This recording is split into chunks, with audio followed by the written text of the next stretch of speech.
إن الحمد لله نحمده ونستعينه ونستغفره ونعوذ بالله من شرور أنفسنا ومن سيئات أعمالنا من يهده الله فلا مضل له ومن يضلل فلا هادي له وأشهد أن لا إله إلا الله وحده لا شريك له وأشهد أن محمدا عبده ورسوله صلى الله عليه وعلى آله وصحبه وسلم تسليما كثيرا إلى يوم الدين. فأعوذ بالله السميع العليم من الشيطان الرجيم. يا أيها الذين آمنوا اتقوا الله حق تقاته ولا تموتن إلا وأنتم مسلمون. يا أيها الناس اتقوا ربكم الذي خلقكم من نفس واحدة وخلق منها زوجها وبث منهما رجالا كثيرا ونساء واتقوا الله الذي تساءلون به والأرحام إن الله كان عليكم رقيبا. يا أيها الذين آمنوا اتقوا الله وقولوا قولا سديدا يصلح لكم أعمالكم ويغفر لكم ذنوبكم ومن يطع الله ورسوله فقد فاز فوزا عظيما. ثم أما بعد. ہر قسم کی حمد و ثنا بڑائی کی بریائی اللہ سبحانہ و تعالی کے لیے لائق اور زیبا ہے، جو خالق ہے، مالک ہے، رب العالمین ہے، مشکلیں دور کرنے والا، حاجتیں پوری کرنے والا ہے، جس کے پیارے نام اور اعلیٰ صفات ہیں، جن پر ہم ایمان لاتے ہیں، نہ ان کا انکار کرتے ہیں اور نہ ہی مخلوق کے مشابہ قرار دیتے ہیں۔ اللہ تعالیٰ کے رب ہونے کا اور اس کے پیارے نام اور اعلیٰ صفات کا یہ تقاضا ہے کہ ہم اسی کی عبادت کریں، اس کی عبادت میں کسی کو شریک نہ کریں۔ یہی توحید ہے۔ کلمہ توحید لا الہ الا اللہ کا معنی ہے کہ خالص اللہ کی توحید اپنائی جائے اور ہر قسم کے شرک سے بچا جائے۔ ساتھ ہی بے شمار درود و سلام ہوں تمام انبیاء و مرسلین، خصوصاً ان میں سے سب سے افضل اور آخری ہمارے اور آپ کے نبی محمد رسول اللہ صلی اللہ علیہ وآلہ وسلم کی ذات گرامی پر، آپ کے صحابہ کرام، اہل بیت اور جنہوں نے اچھے طور پر ان کی پیروی کی۔ اللہ تعالیٰ ان سب سے راضی ہو اور ہمیں بھی ان کے نقش قدم پر چلنے کی توفیق عطا فرمائے۔ جیسا کہ بعض موضوعات آپ سنتے آ رہے ہیں اللہ کی توحید اور شرک کے تعلق سے، اور لوگوں میں جو مختلف بدعقیدگی اور گمراہیاں عام ہیں ہر دور میں اور خصوصاً ہمارے دور اور معاشرے میں بھی، اس کے کچھ مخصوص عنوان ہیں چیدہ چیدہ، جسے لوگ استعمال کرتے ہیں اپنی گمراہی کے لیے، جن کا حق معنی بھی ہوتا ہے اور ایک باطل معنی ہوتا ہے۔ وہ اس کو باطل معنی کے لیے استعمال کرتے ہیں، صرف لفظ انہوں نے سیکھ لیے ہیں کتاب و سنت سے، جن میں سے ایک مشہور و معروف آپ نے سنا کہ وسیلہ، اللہ سبحانہ تعالیٰ کے جناب میں، اللہ کی بارگاہ میں وسیلہ تلاش کرو، تو جو چاہے جو ہے نبیوں ولیوں کو پکاریں، اللہ کی عبادت میں شریک کریں، ان سے دعائیاں کریں، فریادیں کریں اور اس کو وسیلے کا نام دیتے ہیں، جو کہ عین مشرکین مکہ اور دیگر مشرکین کا عقیدہ تھا۔ ہم نے بتایا کتاب و سنت سے، صحابہ کرام رضی اللہ عنہ کے طریقے سے، کہ وسیلہ یہ ہے کہ اللہ سبحانہ تعالیٰ کے پیارے نام و صفات کے ذریعے سے اسے پکارا جائے، اپنے نیک اعمال کو بطور وسیلہ اللہ کے سامنے پیش کیا جائے۔ اسی طرح کوئی نیک زندہ شخص ہے، اس سے کہا جائے کہ میرے لیے دعا کرو۔ یہ جائز وسائل ہیں، ان پر توجہ کرنے کے بجائے اس میں محنت لگتی ہے، انسان کو بہت کچھ کام کرنا پڑتا ہے۔ ان کی طبیعت میں یہ ہے سستی، کاہلی، ہم ایسے ہی چھوڑا دیے جائیں گے، کیا تم یہ سمجھ بیٹھے ہو کہ یوں ہی چھوڑ دیے جاؤ گے، فلاں بچا لیں گے، فلاں پر تکیہ رکھ کر، سہارا رکھ کر جو ہے ہم خود کچھ عمل نہ کریں؟ تو یہ اس قسم کے لوگوں کی طبیعت ہوتی ہے، تو اس قسم کی باتیں انہیں بہت بھلی لگتی ہیں کہ کچھ کرنا نہ پڑے اور تمہاری جان بخشی ہو جائے اور جنت میں چلے جائیں، حالانکہ ایسا نہیں ہو سکتا ہے۔ اور جو گمراہ لوگ ہیں وہ اس کا خوب استعمال کرتے ہیں، لوگوں کی ذہنیت کا، اور اس قسم کے عقائد ان میں پھیلا دیتے ہیں۔ اسی میں سے ایک عقیدہ جو ہے شفاعت کا عقیدہ ہے۔ عربی میں شفاعت یعنی اردو میں سفارش کرنا، اس کا عام معنی تو یہ ہے کہ سفارش اور شفاعت کا مطلب جس طرح قرآن میں ہے والشفع والوتر، شفع کہتے ہیں جفت کو، 2 کو 4 کو 6 کو، اور وتر کہتے ہیں 1 کو 3 کو، جو ایون اور آڈ نمبرز ہوتے ہیں۔ تو شفاعت میں 2 لوگ ہوتے ہیں۔ آپ کو ایک ہستی تک پہنچنا ہے، جیسے کسی بڑے آفیسر تک ہمیں بات پہنچانی ہے، اور بیچ میں آپ براہ راست اس سے بات نہیں کرنا چاہتے ہیں، مشکل ہے یا آپ کی ضرورت پوری نہیں ہوگی، تو کسی بیچ میں کسی کو شفاعت یا سفارش کے لیے آپ بھیجتے ہیں۔ وہ اس سے محبت کرتا ہوگا، اس کی محبت کے آگے مجبور ہو کے اس کی بات مان لے گا، یا پھر وہ اس سے ڈرتا ہوگا کہ اس کی وجہ سے میری حکومت یا نظام وغیرہ چل رہا ہے، اگر میں اس کی بات نہیں مانوں گا تو اس میں نقصان ہو سکتا ہے، تو اس کی بات مان لیتا ہے۔ اس طور پر لوگ جو ہے شفاعت اور سفارش کو استعمال کرتے ہیں۔ اس کا عام معنی ہے لغت میں، اور کتاب و سنت میں بھی ثابت ہے کہ من یشفع شفاعتا حسنۃ یکن لہ نصیب منہا، جو نیکی کی سفارش کرتا ہے کسی کے لیے اس کو بھی اجر ملے گا۔ ومن یشفع شفاعتا سیئۃ یکن لہ کفل منہا، اور جو برائی کی سفارش کرتا ہے، جیسے کہ کسی مظلوم شخص کو اور بے گناہ شخص کو پھنسانے کے لیے گواہی دے دیں، تو اس کو اس کا گناہ ملے گا، اس کا وبال اس کے سر پہ ہوگا۔ نبی رحمت صلی اللہ علیہ وسلم نے بھی فرمایا کہ تم جو ہے لوگوں کی سفارش نیکی بھلائی کے لیے کیا کرو، تمہیں اجر ملا کرے گا۔ یعنی براہ راست بھی کوئی مجھے کہہ سکتا ہے اور میں اس کا کام کر سکتا ہوں، لیکن تمہاری سفارش کے ذریعے سے اگر ملے گا نیکی کی سفارش، تمہیں بھی اجر ملے گا، اس کا کام بھی ہو جائے گا۔ لیکن ہم جو ہے عقیدے کے تعلق سے جو شفاعت کا معاملہ ہے اس کو ذکر کر رہے ہیں، کیونکہ لوگوں نے جس طرح علماء کرام فرماتے ہیں اور ہم آنکھوں سے دیکھتے ہیں کہ اس کو بھی وسیلے کی طرح ایک اپنے شرکیات اور بدعات اور خرافات کا ایک عنوان اور ٹائٹل بنا دیا ہے کہ ہر وہ چیز توحید اور شرک آپ ان کو بتائیں، خالص اللہ کی عبادت کرو، غیر اللہ کو نہ پکارو، نہ ان کی منت نظر نیاز وغیرہ چیزیں نہ کرو، یہ تو وسیلہ ہیں یا یہ سفارشی ہیں اللہ کے پاس۔ وسیلے والا عقیدہ بھی اس سے جڑا ہوا ہے۔ وسیلہ کیوں بناتے ہیں؟ کہ اللہ سبحانہ تعالیٰ ان کی شفاعت اور سفارش قبول کرتا ہے، اللہ سبحانہ تعالیٰ کے محبوب ہیں، اللہ ان کی نہیں ٹالتا، اور ہم گنہگار ہیں، برے ہیں، براہ راست نہیں پہنچ سکتے، اللہ ہم سے راضی نہیں۔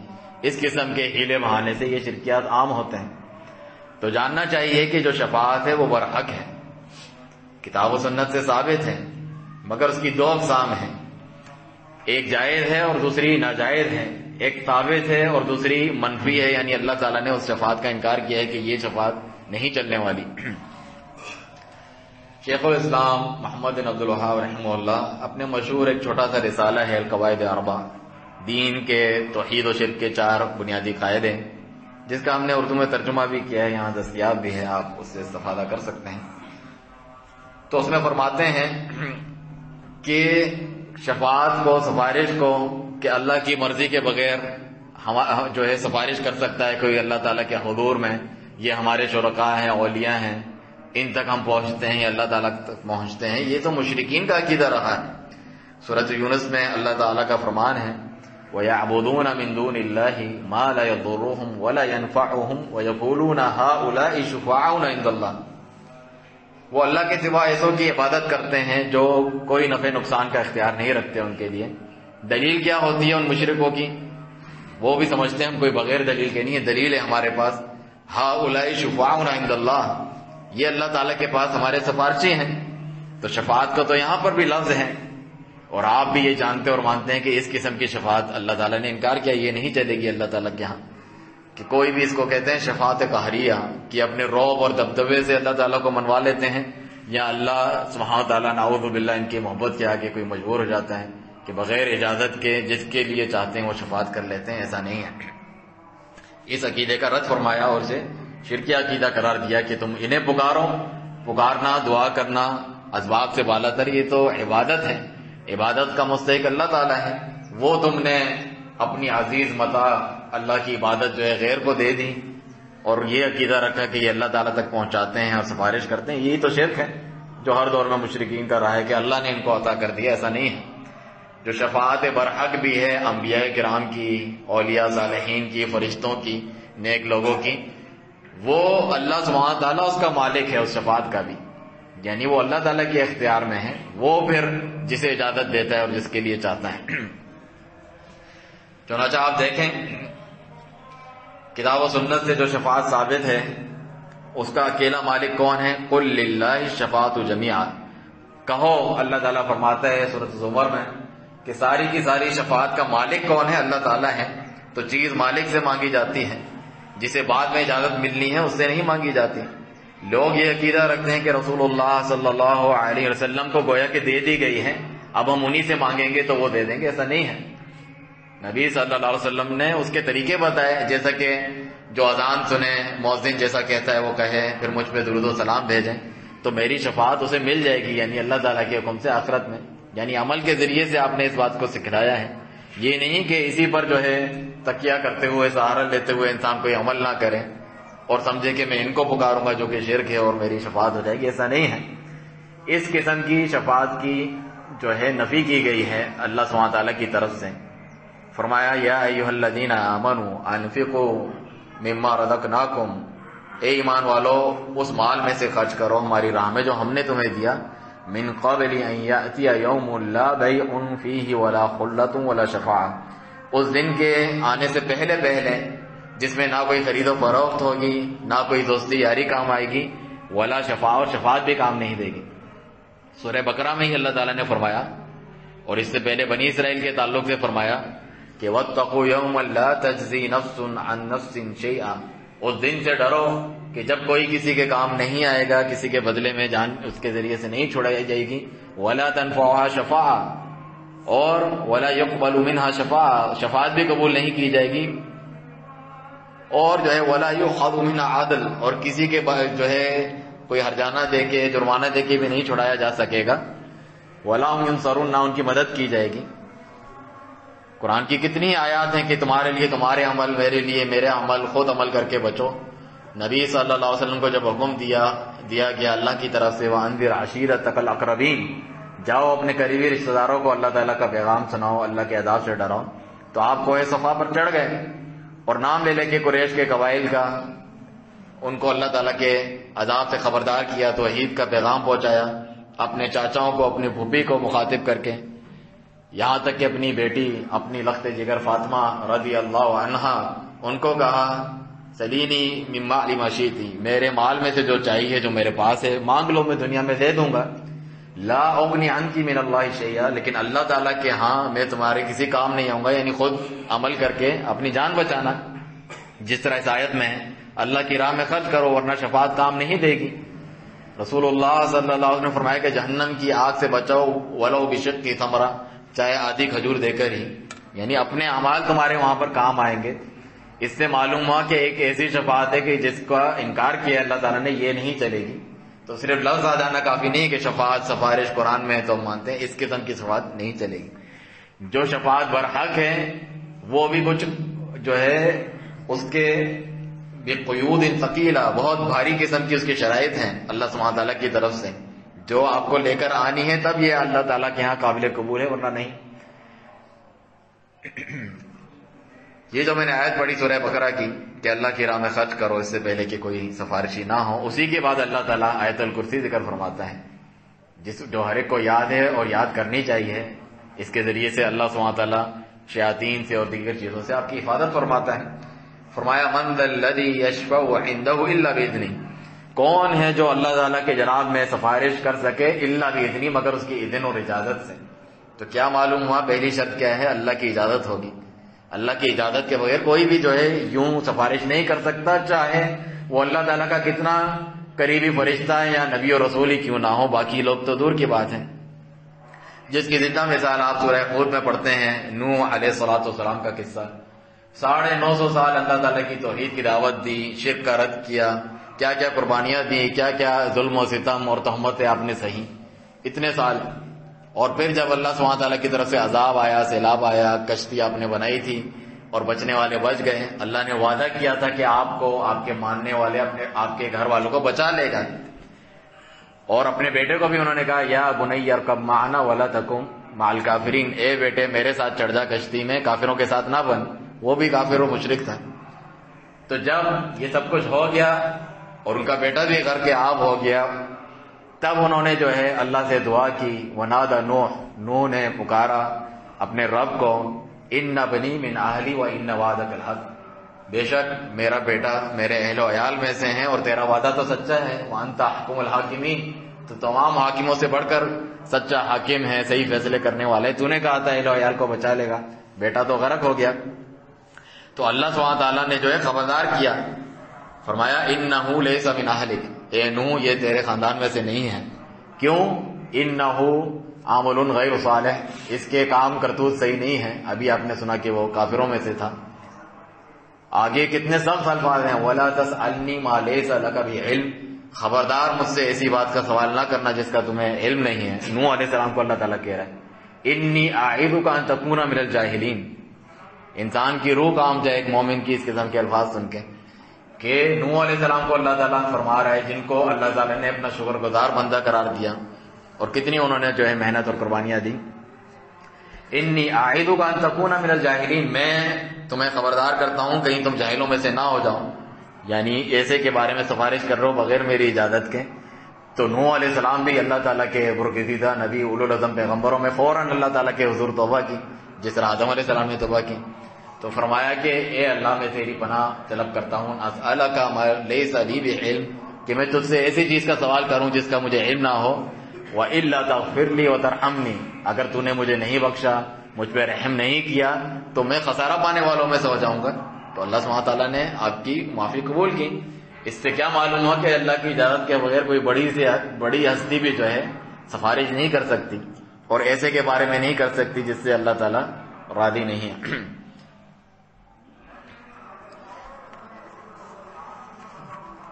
فرمانے باری تعالیٰ ہے ما من شفیع الا من بعد اذنی، اللہ کے حضور کوئی سفارش نہیں کر سکتا مگر اس کی اجازت سے، سورہ یونس میں۔ اور فرشتوں کا ذکر فرمایا وَكَم مِّن مَلَكٍ فِي السَّمَاوَاتِ، اور کتنے فرشتے آسمانوں میں ہیں، لا تغنی شفاعتهم شیئا، ان کی سفارش شفاعت کوئی فائدہ نہیں دیتی اللہ تعالیٰ کے حضور، الا من بعد ان یأذن اللہ لمن یشاء ویرضی، ہاں اس کے بعد کہ اللہ سبحانہ تعالیٰ کسی کو اجازت دے اور راضی ہوں، یہ دونوں چیزیں ضروری ہیں۔ اور یہ شفاعت کن کو اجازت دی جائے گی اللہ تعالیٰ کی طرف سے شفاعت کرنے کی؟ ظاہر سی بات ہے جو اللہ کے نافرمان کوئی کافر مشرک ہیں، اللہ کے دشمن ہیں، ان کو تو اجازت نہیں ہوگی، وہ تو خود جہنم میں پڑے ہوں گے۔ یہ اللہ سبحانہ تعالیٰ کے نیک بندوں کو، نبی صلی اللہ علیہ وسلم کو، دیگر انبیاء کو، صالحین کو، مومنین کو، شہداء کو، سب کو اجازت دی جائے گی اللہ سبحانہ تعالیٰ کی طرف سے۔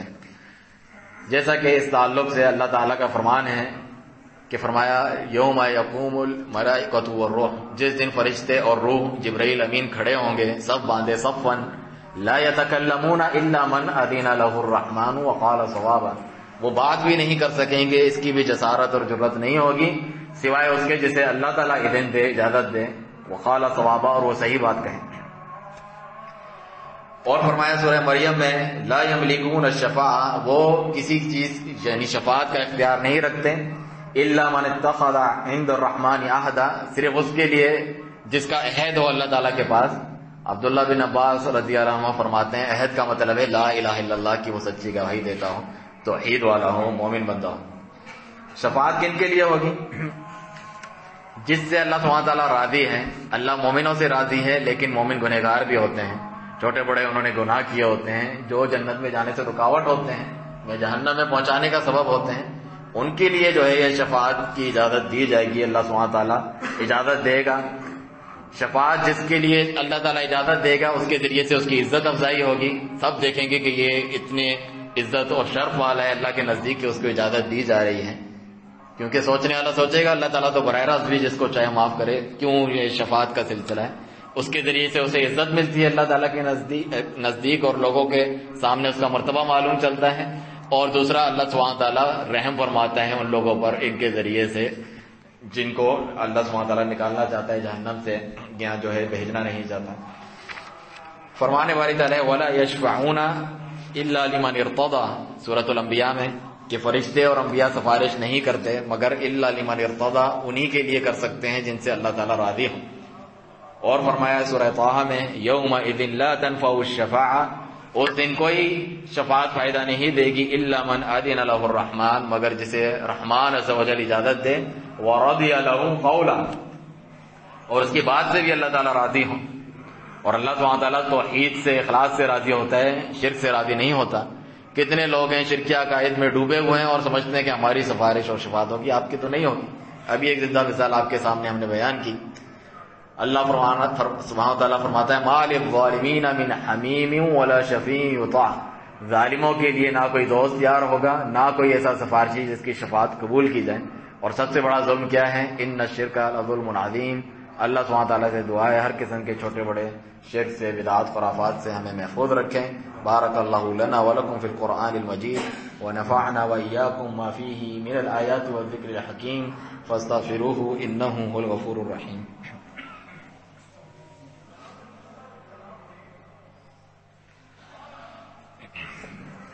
الحمد للہ حمدا کثیرا طیبا مبارکا فیہ کما یحب ربنا ویرضى، والصلاة والسلام على خاتم الأنبياء والمرسلين نبينا محمد وعلى آله وصحبه أجمعين، واعلموا أن خير الحديث كتاب الله وخير الهدي هدي محمد صلى الله عليه وسلم، وشر الأمور محدثاتها فإن كل محدثة بدعة وكل بدعة ضلالة وكل ضلالة في النار۔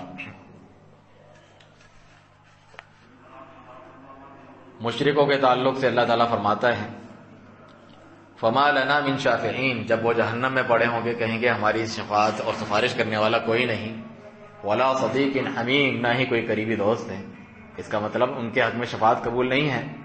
اور اللہ تعالیٰ نے قاعدہ بیان کر دیا فما تنفعهم شفاعت الشافعین، سفارش کرنے والوں کی سفارش ایسے لوگوں کو کوئی فائدہ نہیں پہنچائے گی۔ تو ضروری ہے کہ ہم توحید کو سیکھیں، اس پر عمل پیرا ہوں، شرک کو جانیں تاکہ اس سے بچ سکیں، تاکہ ہمیں یہ شفاعت نصیب ہو جس کا مالک اللہ تعالیٰ ہے۔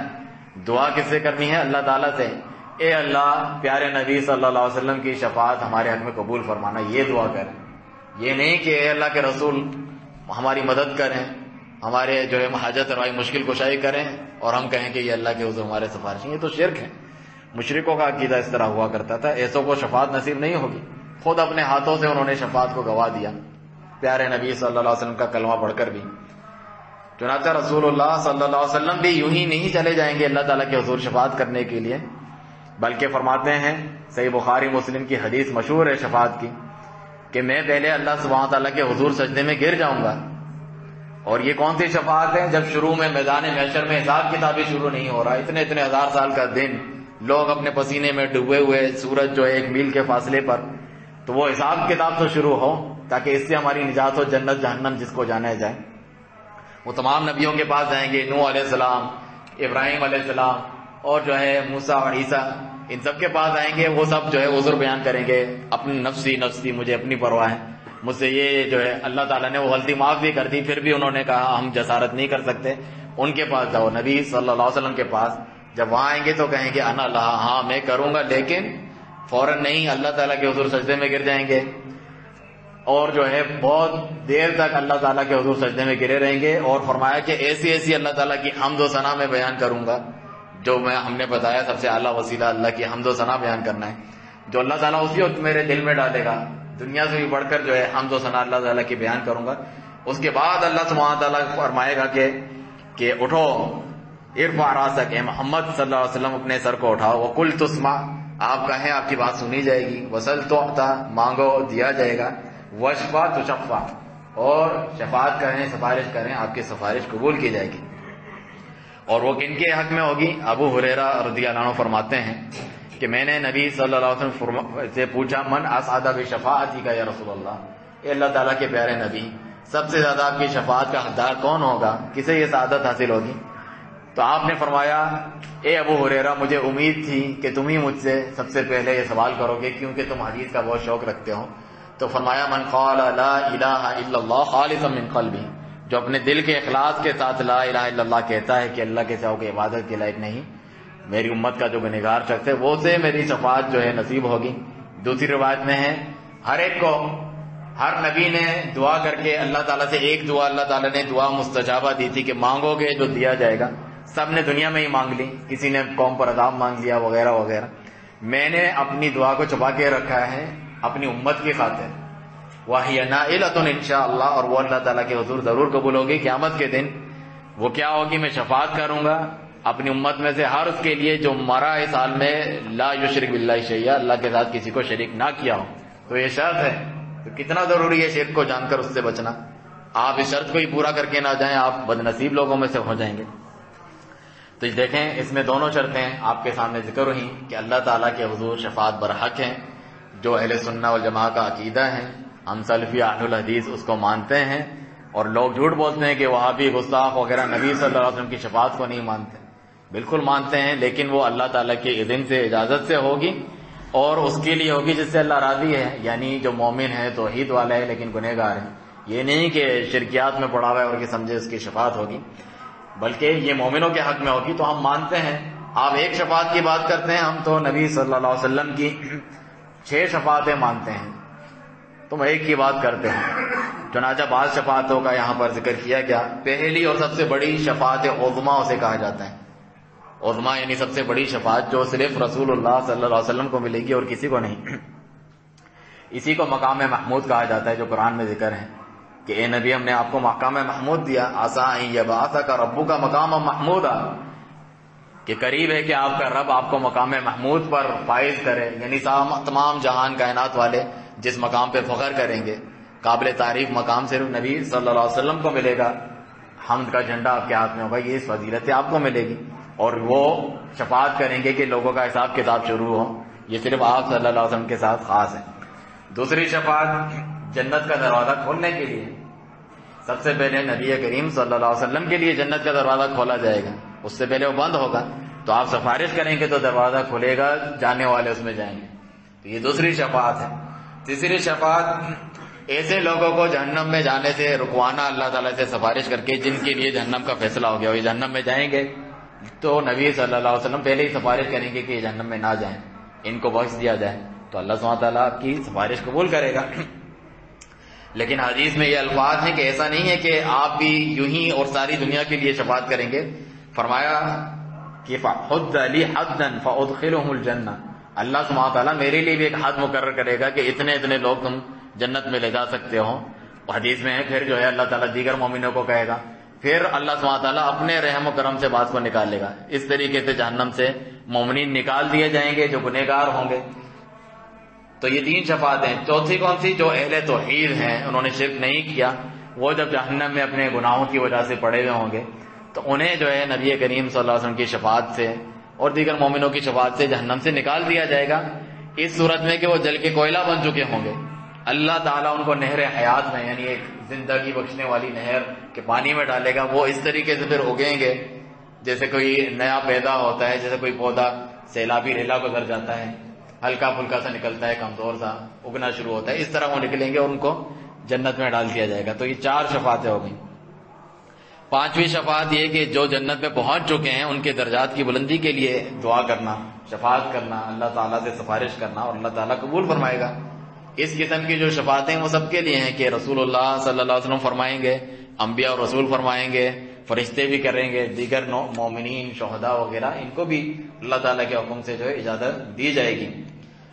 اور 6ٹھی شفاعت یہ ہیں جو صرف رسول اللہ صلی اللہ علیہ وسلم کے لیے ہیں کہ آپ صلی اللہ علیہ وسلم اپنے چاچا ابو طالب، جو آپ سے محبت بھی کرتے تھے، آپ کے بہت کام کیا ہے، آپ کا دفاع کیا، لیکن آخر تک وہ ایمان نہیں لائے، تو ان کے لیے، کیونکہ ان کے لیے سفارش کی جائے گی تو ان پر عذاب کی تخفیف، کمی کی جائے گی. 2 آگ کی جوتیاں انہیں پہنائی جائے گی جس سے ان کا دماغ ابلے گا. اعوذ باللہ من ذالک. نبی صلی اللہ علیہ وسلم نے فرمایا اگر میں نہ ہوتا جہنم کے نچلی تہہ میں ہوتے تو ان کو بس یہ فائدہ پہنچا، لیکن کیونکہ شرک کرنے والا آخر کار جو ہے وہ بخشا نہیں جا سکتا ہے، چاہے وہ نبی کا قریبی رشتہ دار کیوں نہ ہو. جب آخر میں ان سے کہا اللہ سبحانہ تعالیٰ نے کہ سورہ منافقون نبی صلی اللہ علیہ وسلم ہر جمعے کو پڑھتے تھے، اس میں بھی یہی ہے، سواء علیہم استغفرت لہم ام لم تستغفر لہم لن یغفر اللہ لہم. نبی صلی اللہ علیہ وسلم کی بھی شفاعت ہر ایک کے حق میں قبول نہیں ہو سکتی، جس طرح میں نے شرط بتائی کہ مومن ہو، کافر مشرک نہ ہو، منافق نہ ہو. تو فرمایا منافقوں کے لیے آپ توبہ استغفار کریں نہیں کریں برابر ہیں، اللہ تعالیٰ ہرگز انہیں نہیں بخشے گا. سورہ توبہ میں فرمایا کہ 70 مرہ، 70 مرتبہ بھی آپ اگر ان کے لیے توبہ کریں اللہ تعالیٰ ان کو بخشنے والا نہیں ہے. چنانچہ جب ابو طالب کا آخری وقت تھا اور ان کو ایمان لانے کے لیے کہا گیا، وہ نہیں لائے، تو نبی صلی اللہ علیہ وسلم نے بھی ان سے یہ وعدہ کیا کہ میں آپ کے لیے بخشش کی دعا کروں گا ما لم انہا، جب تک مجھے اللہ نے منع نہیں کیا.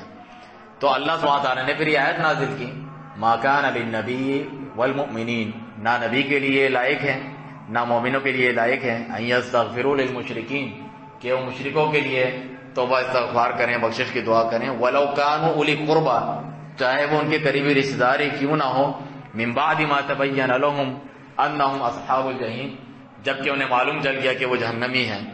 آگے فرمایا اللہ تعالیٰ نے وما کان استغفار ابراہیم علی ابیہ، ابراہیم علیہ السلام نے جو اپنے باپ سے مغفرت کا وعدہ کیا تھا، بخشش طلب کرنے کا، الا ام موعدۃ وعدہ ایاہ، وہ تو ایک وعدے کی وجہ سے تھا جو انہوں نے ان سے کر لیا تھا، فلما تبین له انه عدو للہ، جب انہیں بعد میں معلوم چل گیا وہ اللہ کا دشمن ہی مرا، تبرأ من، تو ابراہیم علیہ السلام نے بھی ان سے برات کا اظہار کیا، تو ان کے حق میں قابل قبول نہیں ہوگی۔ تو ہم نبی صلی اللہ علیہ وسلم کی تو ایک نہیں 6 شفاعتیں مانتے ہیں۔ آپ دانا دیتے ہیں کہ ہم نبی صلی اللہ علیہ وسلم کا ادب، احترام، محبت نہیں کرتے، ایمان نہیں لاتے، آپ پہ درود و سلام نہیں بھیجتے، آپ کی شفاعت کا عقیدہ نہیں رکھتے، بالکل رکھتے ہیں۔ ہم جیسے گنہگاروں کو تو اللہ سبحانہ تعالیٰ کی رحمت کے بعد نبی کریم صلی اللہ علیہ وسلم کی شفاعت کی امید رکھتے ہیں۔ اسی لیے تو ہم کتاب و سنت پر عمل کرتے ہیں، گناہوں کی معافی مانگتے ہیں، توبہ استغفار کرتے ہیں، لوگوں کی گالیاں سہتے ہیں، سنت پر عمل کرتے ہیں، ہر قسم کے شرک و بدعات کو چھوڑتے ہیں، لوگ گستاخ رسول گستاخ اولیاء کہتے ہیں، پھر بھی اسی لیے برداشت کرتے ہیں تاکہ ہمیں اللہ سبحانہ تعالیٰ کی رحمت ملے، اس کی جنت ملے، بخشش ملے، نبی کریم صلی اللہ علیہ وسلم کی شفاعت، دیگر مومنین کی شفاعت اور ان کا ساتھ اور رفاقت ہمیں نصیب ہو۔ اللہ سبحانہ تعالیٰ سے دعا ہے کہ اس شفاعت اور سفارش کے تعلق سے بھی صحیح عقیدہ اپنانے اور ہر قسم کی بد عقیدگی سے ہمیں محفوظ و معمور رکھیں۔ اللہ سبحانہ تعالیٰ کے پیارے نام اور اعلیٰ صفات کے وسیلے سے ہم دعا کرتے ہیں کہ ہماری پریشانیاں، دکھ، بیماریاں، تکلیفیں، ہر چیز کو اللہ سبحانہ تعالیٰ اپنے رحم و کرم سے دور کر دیں، ہمیں وہ تمام اعمال، نیک اعمال کرنے کی توفیق دے، گناہوں سے بچنے کی توفیق دے جس کے ذریعے سے ہم اللہ کو بھی راضی کریں، اس کی جنت کو بھی پائیں، اس کے پیارے نبی صلی اللہ علیہ وسلم کی شفاعت بھی ہمیں نصیب ہو۔ سبحان ربک رب العزۃ عما یصفون وسلام علی المرسلین والحمد للہ رب العالمین، واقیم الصلاۃ۔